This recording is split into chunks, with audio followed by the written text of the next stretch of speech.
আসসালামু আলাইকুম। আশা করি আপনি খুবই ভালো আছেন। এই ভিডিওতে আমাদের কথা ছিল কিভাবে ভ্যারিয়েবল ক্রিয়েট করতে হয় পাইথনে সেটা দেখানো। হ্যাঁ, আমরা এই ভিডিওতে আজকে আলোচনা করব পাইথন ভ্যারিয়েবল কি, পাইথন ভ্যারিয়েবল কিভাবে তৈরি করতে হয়।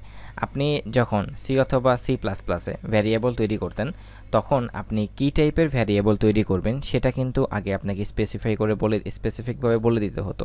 যেমন আপনার যদি একটা ইন্টিজার টাইপের ডেটা থাকে তাহলে আপনাকে আগে একটা ইন্টিজার টাইপের ডেটা ডিক্লেয়ার করতে হবে, তারপরে আপনি ওটার মধ্যে ডেটা স্টোর করতে পারবেন। আপনার যদি একটা ফ্লোট টাইপের ডেটা লাগে বা আপনার যদি একটা ডাবল টাইপের ডেটা লাগে তাহলে ওই ক্ষেত্রে ডেটা টাইপ অনুযায়ী আগে আমাদেরকে ভ্যারিয়েবল ডিক্লেয়ার করতে হতো, তারপরে আমাদেরকে ভ্যালু সেট করতে হতো। কিন্তু পাইথনে এই সিস্টেমটা একদমই নেই। একদম সিম্পল একটা সিস্টেমে পাইথনে ভ্যারিয়েবল তৈরি করা হয়। তাহলে চলেন সেটা দেখার জন্য আমরা আমাদের পাইচার্ম যে সফটওয়্যারটি ইনস্টল করেছিলাম সেখানে চলে আসলাম। আমি এখানে আগে থেকে পাইথন ভ্যারিয়েবল নামে একটা ফোল্ডার তৈরি করেছে এবং তার ভিতরে প্র্যাকটিস ভ্যারিয়েবল নামে একটা ফাইল তৈরি করেছে।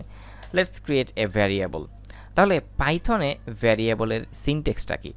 পাইথনে ভ্যারিয়েবলের সিনটেক্সটা একদমই সিম্পল। প্রথমে আপনি নাম দিবেন, আপনার যে নামটা থাকবে ভ্যারিয়েবল নেম, তারপরে আপনি ইকুয়াল সাইন দিবেন এবং আপনি এখানে ভ্যালু ক্রিয়েট করে দিবেন।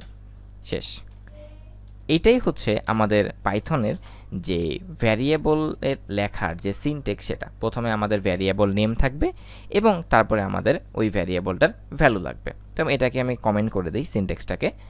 এবার আমি একটা ভ্যারিয়েবল তৈরি করব। লাইক আমি হচ্ছে নাম্বার নামে একটা ভ্যারিয়েবল তৈরি করলাম এবং এই NUM ভ্যারিয়েবলের মধ্যে আমি 10 স্টোর করব। তো আমি 10 স্টোর করে দিলাম। এবার আপনাদের মনে একটা কোশ্চেন আসতে পারে, আচ্ছা এই 10টা যে একটা ইন্টিজার টাইপের ভ্যালু, এইটা পাইথন বুঝে কিভাবে? ইয়েস, পাইথন খুব স্মার্ট একটা প্রোগ্রামিং ল্যাঙ্গুয়েজ। আপনি যখন নাম্বার ভ্যারিয়েবলের মধ্যে 10 রাখলেন, পাইথন অটোমেটিক ডিটেক্ট করে নেবে যে এটা একটা ইন্টিজার টাইপের ভ্যারিয়েবল। আবার এই নাম্বার ভ্যারিয়েবলের মধ্যে এটা যে একটা ইন্টিজার টাইপের ভ্যারিয়েবল সেটা চেক করার জন্য টাইপ নামে আমাদের একটা ফাংশন আছে, সেটা দিয়ে আমি দেখিয়ে দিব, সেটা এই ভিডিওর অংশ না। ওকে, এখন এখানে আমি যদি হচ্ছে 10.2 লিখি তাহলে এটা একটা এখন কি টাইপের ডেটা হয়ে গেল?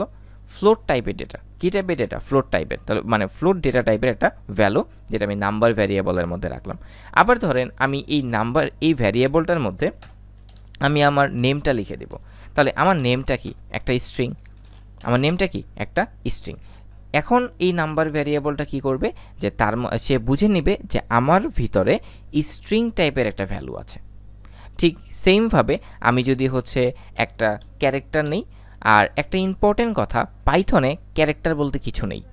মানে আমরা যেমন আমরা যখন সি প্রোগ্রামিং অথবা সি প্লাস প্লাসে যদি হচ্ছে আমি আমার নাম লিখি, মানে হচ্ছে একের অধিক ক্যারেক্টার মিলিতভাবে একটা স্ট্রিং তৈরি হয়।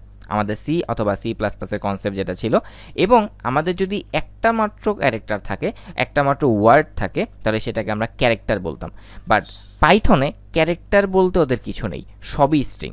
আপনার যদি একটা মাত্র অক্ষর থাকে সেটাকে ওরা স্ট্রিং ধরে নেয়, এবং আপনার যদি মাল্টিপল জিনিস থাকে তাহলেও ওরা এই স্ট্রিংটা মনে করবে এটা একটা স্ট্রিং। মানে মোট কথা পাইথনে ক্যারেক্টার বলতে কিছু নেই। এটা একটা ইম্পর্টেন্ট কনসেপ্ট যেটা আমাদের পরবর্তীতে কাজে লাগবে।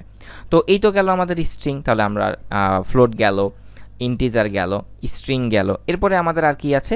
এরপরে আমাদের আছে যেটা আমরা সি প্লাস প্লাস থেকে জেনে এসেছি, আরও কিছু পাইথনের মাধ্যমে আরও কিছু ডেটা টাইপ আছে, সেটা আমি যে ডেটা টাইপের ক্লাসে আলোচনা করব, এখন না। তো আরেকটা ডেটা টাইপ কী গেল যেটা আমরা সি প্লাস প্লাস থেকে শিখে এসেছি? ডাবল টাইপের। যেমন ডাবল, আমরা যদি দশমিকের পরে অনেকগুলো ভ্যালু নিই তাহলে সেটা ডাবল হয়ে যায়।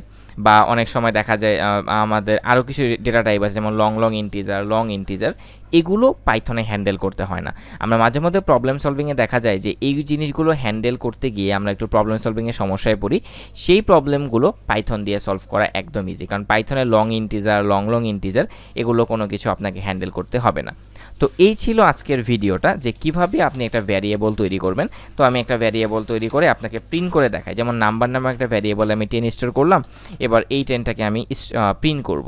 তাহলে আমাদের প্রিন্ট নাম্বার। এবার যদি আমি এই কোডটাকে রান করি তাহলে আমি দেখতে পাচ্ছি এখানে 10। তো ভ্যারিয়েবল কীভাবে ক্রিয়েট করতে হয় পাইথনে ভ্যারিয়েবলের মধ্যে বা সি প্লাস প্লাসের সাথে ডিফারেন্সটা কি সেটা অন্তত আমি আপনাদেরকে বোঝানোর চেষ্টা করেছি। তো এর পরবর্তী ভিডিওতে আমরা আলোচনা করতে যাচ্ছি টাইপ কাস্টিং অফ পাইথন। তো সেই ভিডিওতেই টাইপকাস্টিং কি এগুলো নিয়ে আলোচনা করা হবে।